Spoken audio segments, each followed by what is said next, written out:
I'm sorry, we got cut off there. So I was saying there are the three categories. There's the Jew and the Gentile and the Jewish apostate, what Jewish law calls Yisrael Mumar. There's nothing wrong being a Gentile, but there's something specifically wrong with being Yisrael Mumar. The Yisrael Mumar is not part of Klal Yisrael. Halachically, they're not Jewish, but they're not Gentile. They're not Jewish in the sense that they don't count for a minyan. They don't. Their wine is yayin nesech, meaning they touch uncooked grape juice or wine. It's not kosher. Other aspects like this, that they've crossed the line, that they're no longer part of Klal Yisrael. This isn't just someone who is simply a sinner. This is someone who is a kofer be'ikr, someone who denies the fundamentals of Judaism, the basic, quasi-dogmatic fundamentals of Judaism are no longer part of the Klal Yisrael. So an atheist is not part of the Klal Yisrael. Someone who utterly denies, I would say, even the possibility that the Torah is min Shemayim. However they want to interpret that, but just whatever that fundamental concept is, they're not part of Klal Yisrael.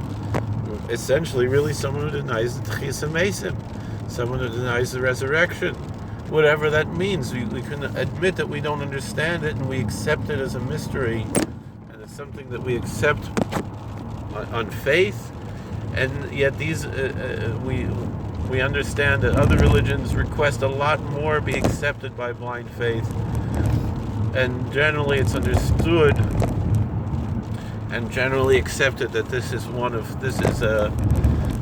a fundamental dogma, or quasi-dogma, I guess would be the best term, in Judaism. Basically, we're talking about the 13 principles of faith, although they could be interpreted in other ways. Obviously, there's the professor who's a frum guy from the University of Scranton. He's a rabbi in Smicha. I don't remember his name right now. Shapiro, I think, Mark Shapiro, who wrote a book explaining why the Yud Gimel Ikrim are not dogmas. All right, he brings a good argument, and even though I didn't really read the book, but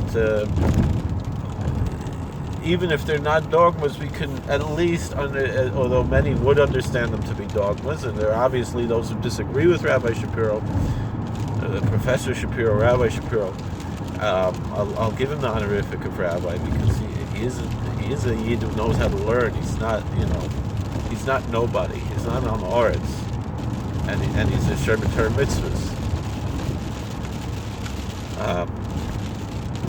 And he brings his argument, and he proves his argument. And so what we'd have to just say about that is that Elu ve'elu, there are different opinions. But there are those who understand the Yud Gimel Ikrim to essentially be dogmatic. But I think even Professor Shapiro would have to admit that they are essentially pseudo-dogmatic. I think there is a point where you have to... did I lose that? No. There's a car behind me. Where's my case now? Will it hold up without the case? Is it big enough? Alright. Let's pause. Try to get this back where... Oh my goodness.